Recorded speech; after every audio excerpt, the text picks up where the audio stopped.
Hello friends, कैसे हैं आप सभी लोग। उम्मीद करते हैं आप लोग स्वस्थ और मस्त होंगे। तो आइए आज हम अपने इस नए वीडियो में शुरुआत करते हैं ग्लोबल वार्मिंग एंड वैश्विक तापमान यानी कि जलवायु परिवर्तन यानी कि ग्लोबल वार्मिंग क्या होता है, यानी कि जिसको हिंदी में बोला जाता है वैश्विक तापमान।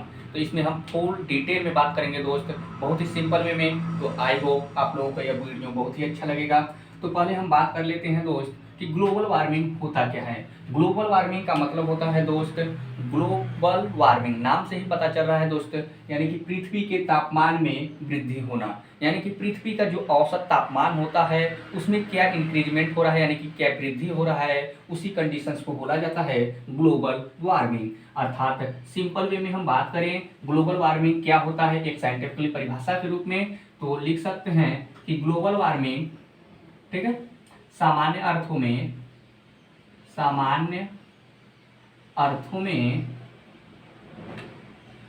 पृथ्वी के औसत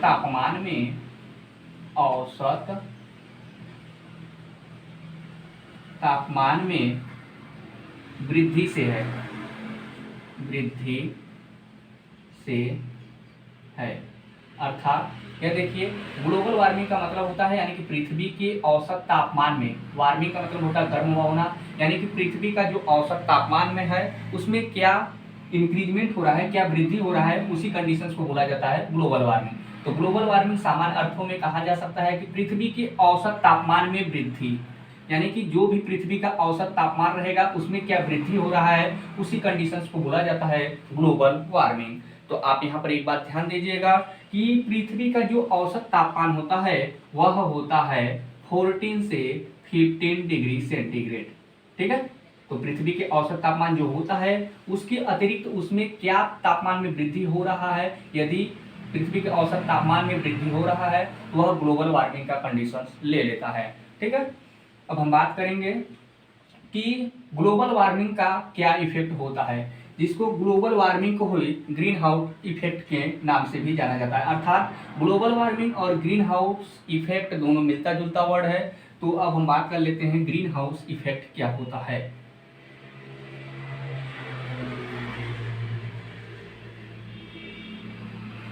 इफेक्ट, ठीक है, ग्रीन हाउस इफेक्ट जो होता है यह, यानी कि ग्रीन हाउस इफेक्ट यह एक प्राकृतिक यानी कि नेचुरल प्रक्रिया होती है, जिसमें क्या होता है कि ग्रीन हाउस गैसेस जो होते हैं, जैसे मान लीजिए पहले लिखेंगे CO2 कार्बन डाइऑक्साइड होता है, ठीक है। कार्बन डाइऑक्साइड के अतिरिक्त आपका CH4 मीथेन होता है और नाइट्रस ऑक्साइड N2O होता है, CFC होता है, उसके अतिरिक्त H2O, ठीक है, जल वाष्प भी होते हैं, ठीक है। तो ग्रीन हाउस इफेक्ट क्या होता है कि यह एक प्राकृतिक प्रक्रिया होती है, यानी कि एक नेचुरल प्रोसेस होता है, जिसमें क्या होता है कि ग्रीन हाउस गैसेस के थ्रू क्या होता है कि सूर्य से आने वाली अल्ट्रावायलेट किरणें, परावैंगनी किरणें जो होती है वायुमंडल में क्या कर देती है, वायुमंडल के तापमान में वृद्धि ला देती है। वायुमंडल यानी कि जो आपका एटमॉस्फेयर रहेगा उसमें क्या करेगा, तापमान में वृद्धि होगा। तो ग्रीन हाउस इफेक्ट क्या होता है कि यह एक प्राकृतिक प्रक्रिया होती है, जो ग्रीन हाउस गैसों में क्या होता है कि सूर्य के आने वाली परावैंगनी किरणें जो होती है, अल्ट्रावायलेट रेंज होती है, वह ग्रीन हाउस गैसों के में अवशोषित हो जाती है और एटमॉस्फेयर के तापमान में वृद्धि हो जाता है, यानी कि वायुमंडल का तापमान में वृद्धि हो जाता है। तो उस प्रक्रिया को बोला जाता है ग्रीन हाउस इफेक्ट। फिर एक बार मैं बता दे रहा हूँ कि ग्रीन हाउस इफेक्ट एक प्राकृतिक प्रक्रिया होती है, एक नेचुरल प्रोसेस होता है, जिसमें क्या होता है कि ग्रीन हाउस गैसों में सूर्य से आने वाली परावैंगनी किरणें, यानी कि सपोज मान लीजिए आपको फिगर के माध्यम से हम शो कर रहे हैं, मान लीजिए यह एक आपका पृथ्वी है, ठीक है, उसके चारों ओर आपका क्या है, एटमॉस्फेयर है, ठीक है। मान लीजिए आपका यह क्या है, पृथ्वी है, और यहाँ पर मान लेते हैं क्या है, सन है, ठीक है, सूर्य है। तो यहाँ से क्या होगा कि सूर्य की परावैंगनी किरणें आएगी, कुछ परावैंगनी किरणें क्या होगी, रिफ्लेक्ट होकर बाहर चला जाएगी, और कुछ परावैंगनी किरणें क्या होगा कि वायुमंडल में उपस्थित धूल के कणों जो भी वायुमंडल में एटमॉस्फेयर में आपके धूल के कण डस्ट होंगे, उससे क्या होगा, सूर्य की परावैंगनी किरणें क्या होगी, अवशोषित हो जाएगी, और जो वायुमंडल का तापमान होगा उसमें क्या हो जाएगा, वृद्धि हो जाएगा। तो उसी कंडीशंस को बोला जाता है ग्रीन हाउस इफेक्ट। ठीक है, अब हम बात कर लेते हैं ग्रीन हाउस गैसेस का क्या कॉन्सेंट्रेशन होता है। ग्रीन हाउस गैसेस मुख्यतः कार्बन, ठीक है, carbon dioxide, methane, nitrous oxide, CFC, chlorofluorocarbon और जलवाष्प के कण होते हैं। ठीक है, यदि हम प्रति देश के उत्पादक के क्षेत्र में बात करें कि ग्रीन हाउस यानी कि carbon dioxide green house effect सबसे ज़्यादा कौन कौन से देश रिलीज करते हैं, मतलब कार्बन डाइऑक्साइड की मात्रा सबसे अधिक फर्स्ट नंबर पर हम बात करेंगे चीन होता है। ठीक है, जहाँ पर 30%। ठीक है, उसके बाद हम बात कर लेते हैं अमेरिका की, बात कर लेते हैं अमेरिका, जो टोटल ग्रीन हाउस इफेक्ट का 15%। ठीक है, फिर उसके बाद हम बात कर लेते हैं भारत, आपका 7% है, और यूरोपियन संघ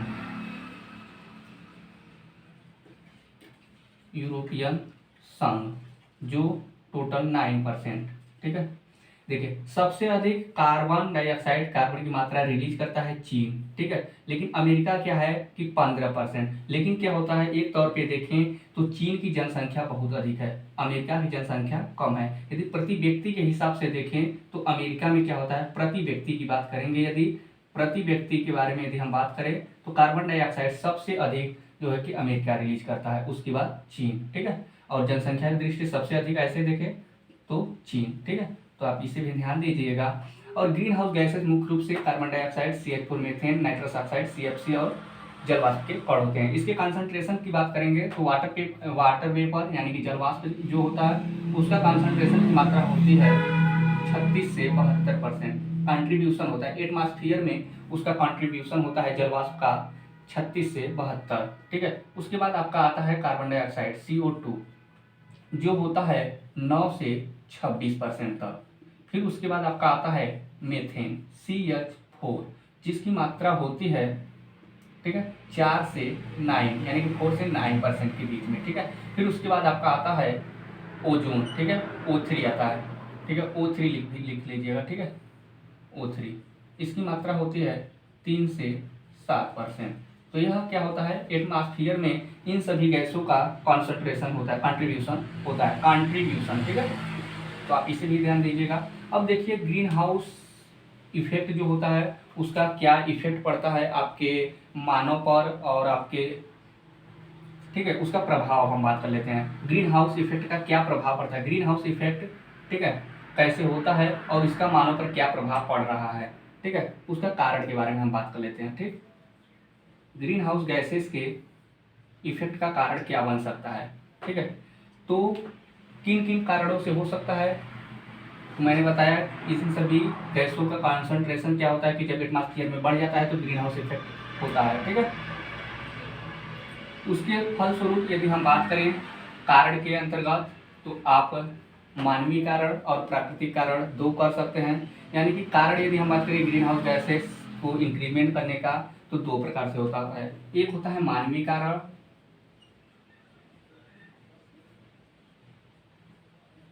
और एक होता है प्राकृतिक कारण। ठीक है, मानवीय कारण के अंतर्गत देखें जैसे वनों की अंधाधुंध कटाई हो रही है। ठीक है, फर्स्ट स्टेप में लिख सकते हैं वनों की अंधाधुंध कटाई, और क्या लिख सकते हैं बायोडाइवर्सिटी में हरासमेंट करना।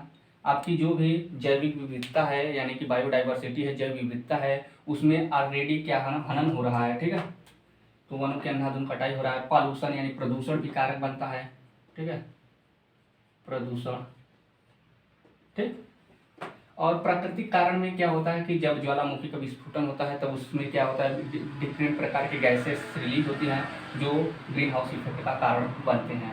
ठीक है, अब उसका क्या प्रभाव पड़ता है, ग्रीन हाउस इफेक्ट का कारण मैंने बता दिया, यही सब गैसेस हैं। ठीक है, मानवीय कारण, प्राकृतिक कारण। ठीक है, कार्बन डाइऑक्साइड क्या होता है कि उद्योग धंधों से क्या होता है कि कार्बन डाइऑक्साइड सबसे अधिक रिलीज होता है। CH4 क्या होता है बायोगैस से। ठीक है, CFC क्या होता है रेफ्रिजरेटर से। तो इन सभी जो गैसेस होते हैं ग्रीन हाउस इफेक्ट का कारण बनते हैं। ठीक है, कारण दो प्रकार से मैंने बताया, मानवीय कारण भी हो सकता है, प्राकृतिक कारण होता है। इसलिए क्या होता है कि वायुमंडल को मेंटेनेंस करने के लिए क्या होता है कि अधिक से अधिक वृक्ष लगाया जाए और प्रदूषण पर रोक लगाया जाए। उसके फलस्वरूप यदि हम बात करेंगे अब उपाय के बारे में, ठीक है, कारण हो गया। अब हम प्रभाव के बारे में बात कर लेते हैं कि ग्रीन हाउस गैसेस यानी ग्रीन हाउस इफेक्ट का क्या मानव पर प्रभाव पड़ रहा है। तो इसको हम इरेज करते हैं।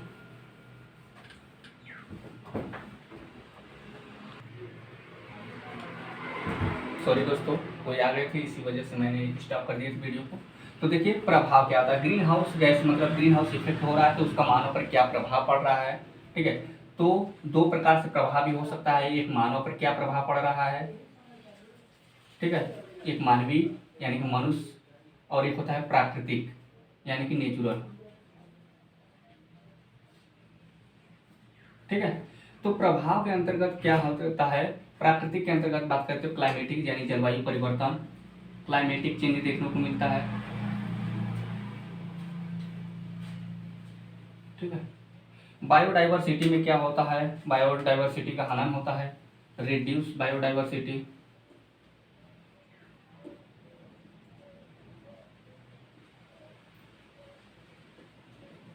ठीक है।